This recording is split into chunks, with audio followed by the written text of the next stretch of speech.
Hello friends and a very very warm welcome to all of you all. आप सबको पता है SBI PO pre का examination अब कल ही होने वाला है और कुछ बातें हैं जिनका हमें खास ध्यान रखना चाहिए। एग्जामिनेशन में जाने से पहले क्या क्या चीजें लेकर जानी है, क्या आपकी लास्ट मिनट स्ट्रैटेजी होनी चाहिए और कितने सेफ अटेम्प्ट्स अगर करके जाते हो तो सही आपका हिसाब किताब बैठेगा। So let's get started with this last minute tips के साथ। सबसे पहली चीज तो हमारे लिए है डॉक्यूमेंट्स क्या क्या होंगे।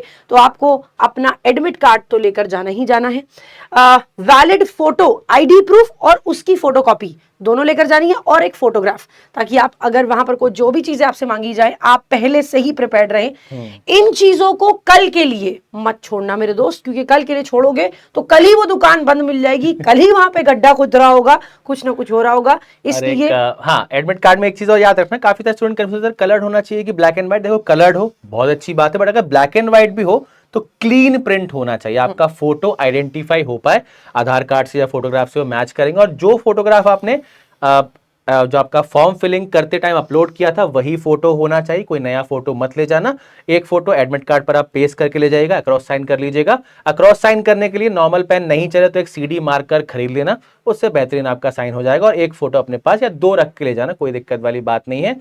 पेन भी ले जाना, क्योंकि एग्जाम देना है भाई, बिना पेन के तो नहीं दे पाओगे। और अगर आपको प्यास व्यास बहुत लगती है, वैसे 1 घंटे में समय पता लगेगा नहीं, तो एक ट्रांसपेरेंट वाटर बॉटल आप कैरी कर सकते हैं। ओके, चलो आगे अगर हम बात करें तो अटेम्प्ट स्ट्रेटेजी क्या होगी मैम?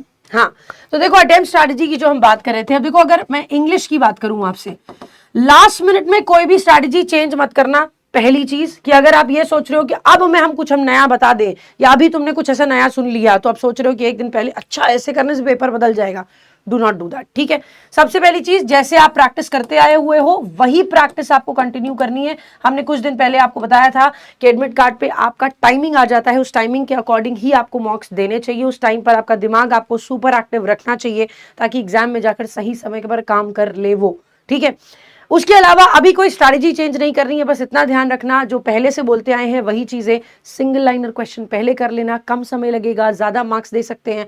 पैराजंबल के क्वेश्चन को अवॉइड कर देना क्योंकि उसमें 95% चांस होता है गलत होने का, तो फर्स्ट और लास्ट अटेम्प्ट करके बाकी उसे छोड़ दीजिएगा ताकि आपके मार्क्स मिले जाए नहीं। ठीक है, नेगेटिव मार्किंग से सिर्फ जाएगा ही, बल्कि उसका जो 2 से 3 मिनट आप इन्वेस्ट करने वाले थे वो कहीं और आप अगर इन्वेस्ट करते हो सिंगल लाइनर क्वेश्चन में, हमारे पैराग्राफ वाले क्वेश्चन में, तो आपके लिए काफी ज्यादा हेल्पफुल हो जाएगा। तो practice is the thing. Single liner question को पहले कर लीजिएगा, उसके बाद जितने भी पैराग्राफ बेस्ड हैं जैसे पैराजंबल हो गया जिसमें फर्स्ट और लास्ट करना है, क्लोज टेस्ट हो गया, मैच द कॉलम हो गया, ये सब चीजें वर्ड यूसेज के क्वेश्चंस हो गए, और लास्ट में अपना पैसेज अटेम्प्ट करिएगा। अगर नहीं समय बचता है पैसेज करने का तो भी परेशान मत होना, जो वोकैबुलरी और डायरेक्ट क्वेश्चंस हैं उनको डायरेक्टली सॉल्व करते जाना। इन्फ्रेंस बेस्ड क्वेश्चन को, टोन को अवॉइड कर देना अगर समय नहीं बचता तो। ठीक है, बाकी हमें यकीन है कि आप बहुत अच्छे से प्रिपरेशन करके बैठे हुए हैं, तो आप बहुत अच्छे से पेपर देकर भी आएंगे।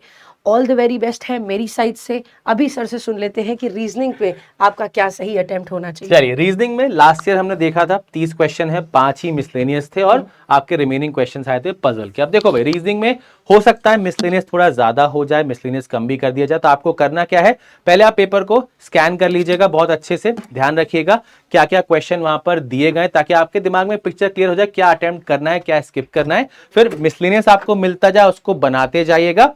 पजल्स को आप कहीं ना कहीं जो पजल आपको लग रहा है कि हाँ हम बना सकते हैं, आसानी से बना लेना। जो लग रहा है कि नहीं थोड़ा बहुत हम डाइसी है, नहीं कर सकते या कर सकते, उनको बाद के लिए छोड़ देना। ऐसा मत करना कि भैया फेवरेट टॉपिक की पजल आ गई उसको बनाना ही बनाना है, ऐसा नहीं करना है।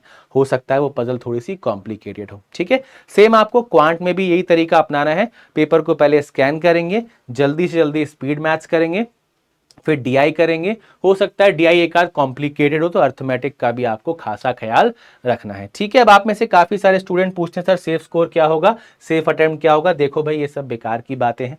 जब तक पेपर आपके सामने नहीं आता कोई नहीं बता सकता सेफ अटेम्प्ट कितना होगा, सेफ स्कोर कितना होगा। तो बस एक शांत दिमाग लेकर आप पेपर देने जाइए। कुछ एक बेसिक्स आपके दिमाग में आइडिया होना चाहिए। इंग्लिश 40 नंबर की है, लगभग 20 से 25 या 25 से 30 के बीच आपको अटेम्प्ट करने हैं।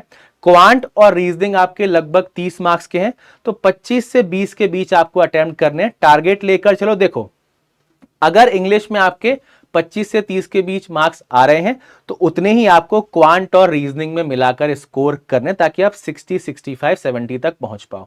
अगर इंग्लिश आपकी वीक है फिर भी आपको इंग्लिश में 20 से 25 तो कम से कम करनी है, और जितने आप इंग्लिश में कम करोगे उतने ही आपको कहीं ना कहीं रीजनिंग क्वांट में बढ़ाना होगा। वैसे आई डोंट थिंक इंग्लिश में आपको ज्यादा दिक्कत आएगी। लास्ट ईयर भी इंग्लिश आपकी काफी डुएबल सी आई थी और स्टूडेंट्स ने काफी ज्यादा उसमें अटेम्प्ट्स किए थे। ठीक है, तो बस all the very best from the whole team. बढ़िया तरीके से आपने पढ़ाई की है, बस अब एकदम शांत दिमाग के साथ, पॉजिटिव एटीट्यूड के साथ पेपर देना है। ऑल द बेस्ट, मिलते हैं आप सभी को एग्जाम एनालिसिस के साथ। तब तक के लिए bye bye and take care everyone.